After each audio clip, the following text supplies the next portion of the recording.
Hi guys, this is Lashette from Scarlet Moon Creations, and I'm back. This is the next exercise. Exercise 4 of the Faeries Oracle mini study. A in-depth study of the Faeries Oracle happening mostly in the Abundant Life Tarot Facebook group.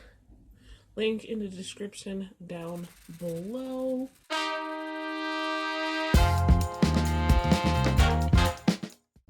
These videos are describing the exercises or giving you an example of the exercises so you know how to do them on your own, and if you feel comfortable with the results, you can share them and discuss them in the Facebook group. Link in the description. The announcement video I'll link in the description as well, in case you're just now coming into this. You can join at any point whenever you're ready to discuss or to dive in deep with the Faeries Oracle. So a couple of days ago we did the deck insights exercise where we went through the deck and made 3 piles of cards, the ones we're attracted to, repelled by, and meh. And now this next activity or exercise is a jumping off point from there. So you want to have your 3 piles. If you've been using the deck since then, that's fine. This is why I encouraged you to write down the list of cards that were in each pile, or one of the reasons anyway. So now what we're going to do is you're going to take your meh pile, the cards you feel meh about, not strongly one way or the other, and put those aside. We're going to deal strictly with the cards you're most attracted to and the cards that repel you the most. And we're going to do this exercise, well, the power cards in the book here. Now this is on page 20, or actually it starts describing it on page 18, and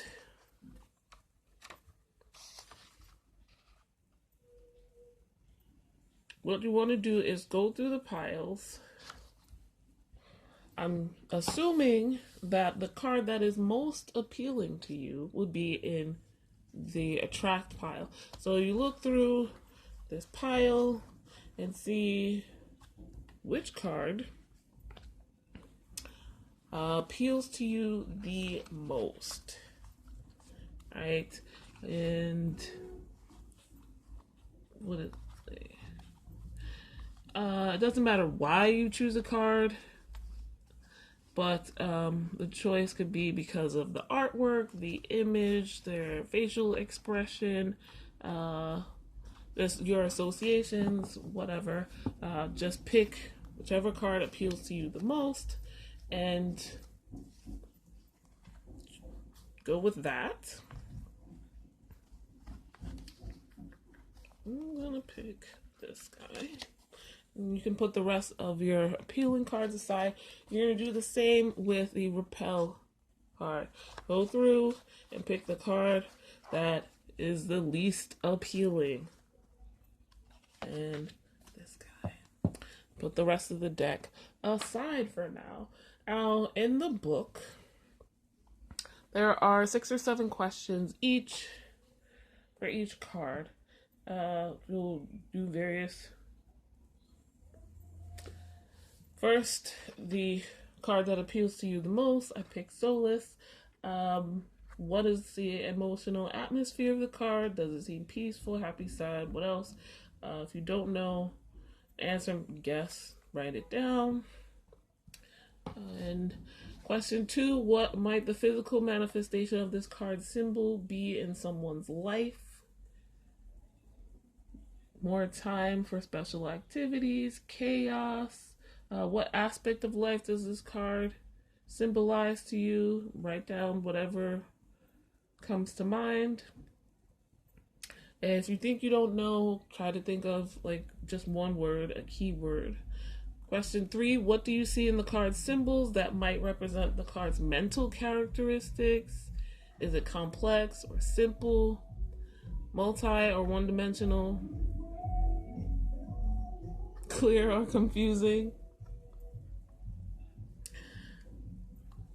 What are the spiritual characteristics of this card's symbols? Empathy, compassion, etc.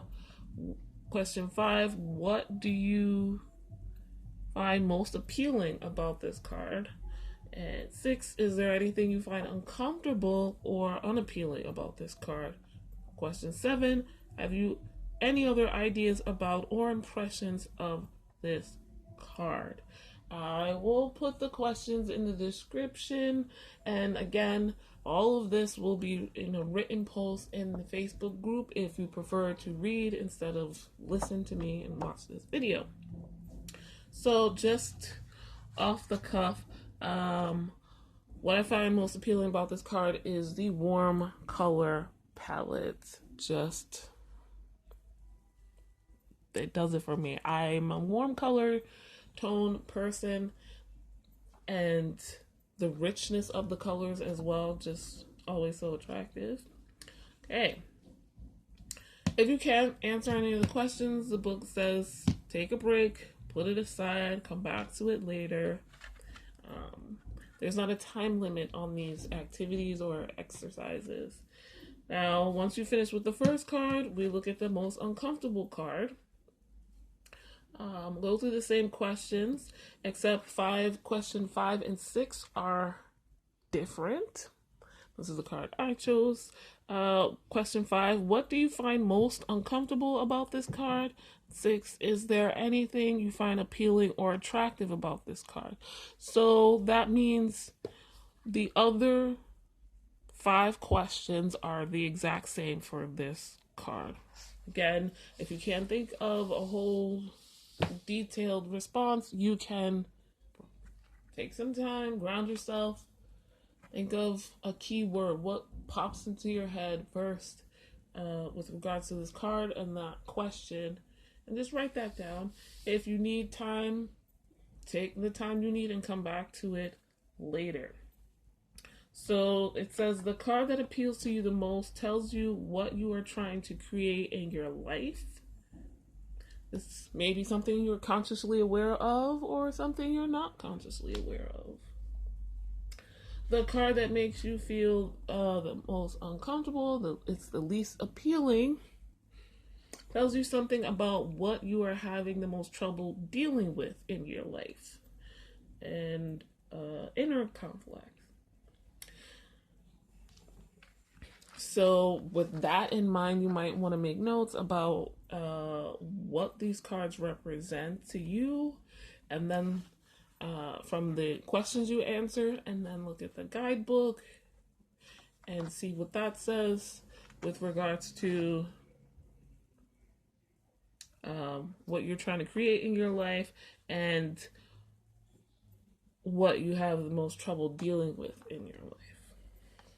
So I already have ideas. If you've done this activity before, I have, and I'll tell you right now, my cards were different. So you can do this activity again for us old hats who have had this deck for a while, worked with it.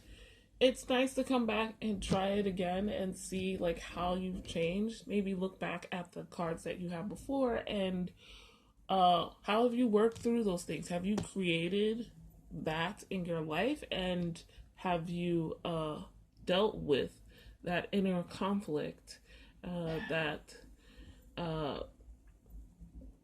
aspect of your life that you have the most issues dealing with? I'll show you the cards I had before. So my previous cards were the collection of pixies as the most appealing, and this was still in my attract pile. I love this card. I love these guys. And my least appealing card was the Soul Shankers, which is still in my repel deck. pile. Yeah. So that's that. I will say that the Topsy Turvets was definitely in my repel pile before. It's just things have changed. I'm not sure about Solace. Probably it was in my attract pile, but I didn't do that exercise then. But like you could see, I have this whole Tumblr post about it.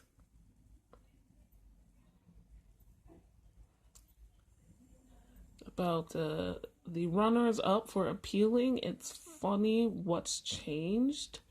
I think Luminous Doom is in the meh pile now. It's interesting seeing like what I thought of him, even though I definitely don't feel that way anymore. And the Glockener later on, Bright Mother, the and Tabra of the Waters, Undressing of a Salad. Okay. Oh, unappealing cards. There we go. The Topsy Turvets. The Green Woman is no longer in my unappealing thoughts. The Dark Lady. Gotcha is in there. And so is the Bodacious Bodak. And I wasn't as organized back then as I am now, so I had to dig to find this notepad. And yeah, like I said, I didn't do the attract, repel, meh thing back then. Didn't know about it, but yeah. So I've got the answers here, and like I still feel the same way about the collection of pixies. They look like they're at a rave, at a party. I love dancing. They look like they're having the time of their lives. They're in the club, and it was just. I tried picking other cards that were more sedate, but I kept coming back to these guys enjoying themselves, and I was amused. They wouldn't get out of the way, so they must be first. For like answering the questions, I said it seems fun, maybe focused on worship, even like praise whoever.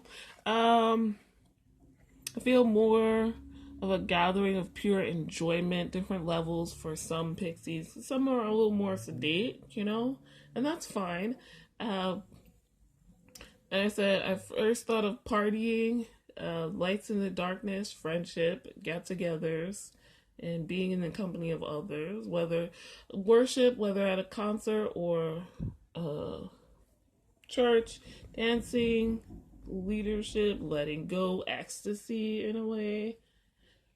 The third question apparently confused me. I'm telling you guys this because I'm going to do my new answers in the Facebook group with you guys. What do you see in the card symbols that might represent the card's mental characteristics? Okay, at first this confused me. Wasn't sure what was being asked. There are no real symbols here, just the figures themselves. I don't know what the mental characteristics are. Maybe I can't separate the mental from emotional and or spiritual. Yeah, I understand the question better now, but I think I kind of answered it in 1 and 2 already. Question 4. Yeah, what are the spiritual aspects? Worship, praise, enlightenment. Just the shape of their bodies is very like hail this and praise that and put your hands on my eyes to see. I don't know. Like when you go, if you go clubbing or to a party or whatever, if you've seen it in movies or TV shows, if that's not your thing, like when people really get into it, they throw their arms up in the air, and like to me, it's a thing that I've done, and it's definitely like when you're really connected with the music, with the atmosphere, and you're just really feeling the feelings that the music evokes. I think music, singing, art in general, as we are all know and have seen other people experience, they can be very spiritual, and you know, there's a letting go, a letting out that happens on the club dance floor. Sometimes we don't want that when we see other people do it, but it is what it is. Let's see. Let's see. My handwriting has also gotten better. It was a little stressed at this time. What do I have? Lesson 5. What I most appealing of this card? Definitely the feel, the look and feel. They feel happy and content, caught in a good moment. And the background is the part that makes me uncomfortable about this. Not completely, but just a little bit unappealing. It's mysterious, which is slightly irritating. They could be anywhere. And I kind of think of the club because quite often this is how pictures of you and your friends dancing look when you're in the club. That flash goes off and everything else far away is in darkness. So not necessarily bad thing. And question 7 was, is there anything, oh no, have I any other ideas? They could be at a bazaar or a circus too. That's just randomly in my head. So for the soul shrinkers now, again, these are my responses like 8 years ago, because I don't think I did this as soon as I got the deck, but I will be doing new ones for the new cards with you guys in the Facebook group. So the emotional atmosphere of this card: fear, despair, scariness, fright, loneliness, and the physical manifestation of this, the things that go bump in the night, frozen with fear, being monsters, someone stronger with no pity, predator, despair, that dark, unhappy place in your mind where you can get stuck. At 3, what do you see in the card symbols? Depression, anxiety, fear, loathing. It's confusing to me, this question.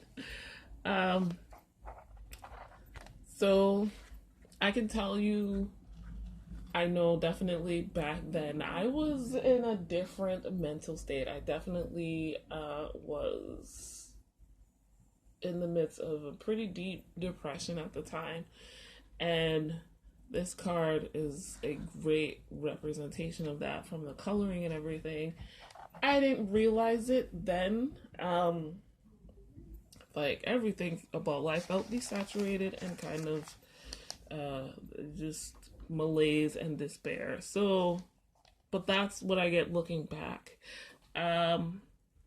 Question 4, spiritual characteristics: evil, bad things, negative, erasure, the end, death, hunger, pain, emptiness, just nothing. Like, my handwriting deteriorates. I can barely read it, and I'm pretty good at reading my own handwriting usually. 5 and 6, which are different. What do I find most uncomfortable about this card? The facial expression of the Fae. Like, I mean, obviously that's the focus. It's disturbing on a basic gut animalistic level. And so you can see, like, how if you go back or the next page in the guidebook, it's like this card is the thing that you have trouble dealing with in your life. Your inner conflict. What is it? Question 6 for this is there anything you find appealing or attractive about this card? Oddly enough, the coloring is appealing, and the alliteration of the name, the Soul Shrinker. I no longer find the color appealing, but I also no longer feel that gut repelling, get away from me feeling when looking at this card. And 7, Is anything else to say? I feel and fear that it might feel and look at me at any moment, and I'll freeze with gut knowledge that its vision is based on movement. I'm probably wrong though. I want to keep my soul myself. So that's, giving you guys an example, but those are not my cards now. So the next step, the power card, is to turn all the cards face down and let your hands and eyes wander over the backs of the cards. Okay. As you do this, focus part of your awareness on your breathing. Take a deep, slow breath in through your abdomen. And it says spread them out. Spread them out like we did before, except face down this time. Okay.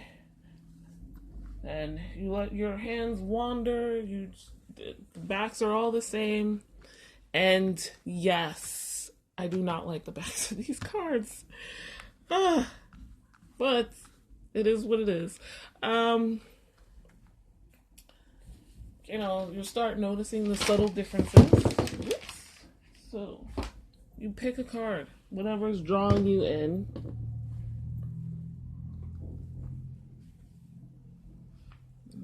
Should I pick that one? Should I pick? Not this one. Let's pick this one. I picked the loam. I don't know if this is how it's pronounced, but that's what we're going with. Alright. Now you take this. This is your universe card. And answer all the questions listed for that card. And that you like best. And then it says this card is a message from the universe via your higher self. It tells you something about how you can begin healing pain or resolving the issues shown by the uncomfortable card and move closer to fulfilling the heart's desire expressed in the first appealing card. Use the questions given earlier to look for the meaning in the card and see what it tells you. Now, unfortunately, I can't show you an example of this from when I first did it because I can't find my notes on that. Not in the same notepad, unfortunately. I don't know. All I have is a note on that Tumblr page saying that yes, I did it. Finally finished the power cards.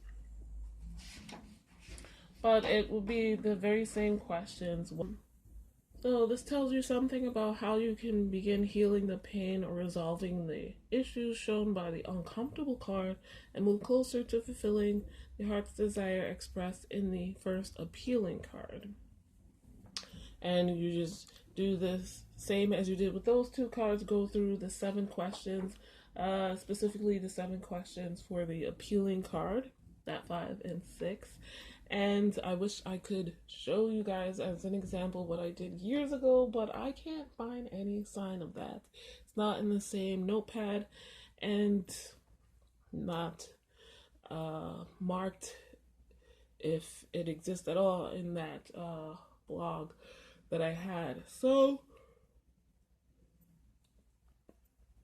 but you get the gist of things. I wanted to really show you this because what I think is really great about this guidebook are these 7 questions, and how Jessica, who is the writer of this, explains that this is you doing a reading.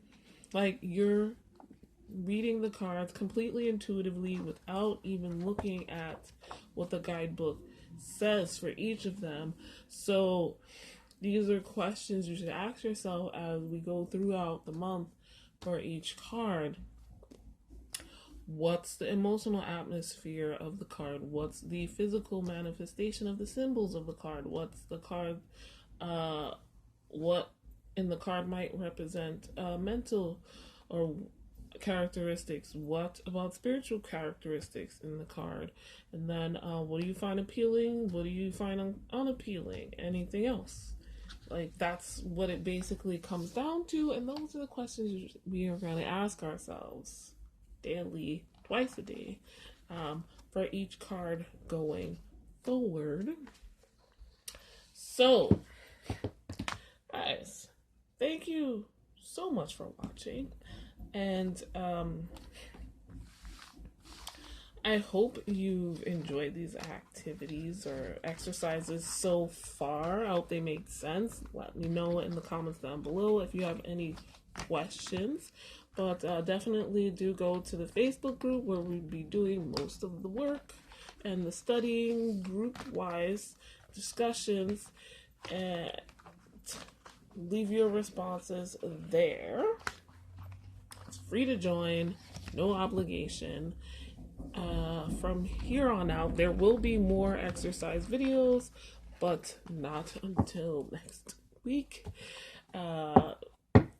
They probably won't be as in-depth and as intense as these were, but these are to get us started. So, with that in mind, like this video if you liked it, subscribe if you are new, hit the notification bell so you know when the next videos come out, particularly the next exercise videos for the Fairy Oracles mini study. And links to all I mentioned down in the description below, including a 10% off discount code to my Etsy shop where I make natural bath and body products as well as do readings. You can also find links to my social media, including Instagram. And if you'd like to follow me anywhere else, that's the place to go. Thank you guys, as always, so much for watching. I'll see you in the next one. Bye.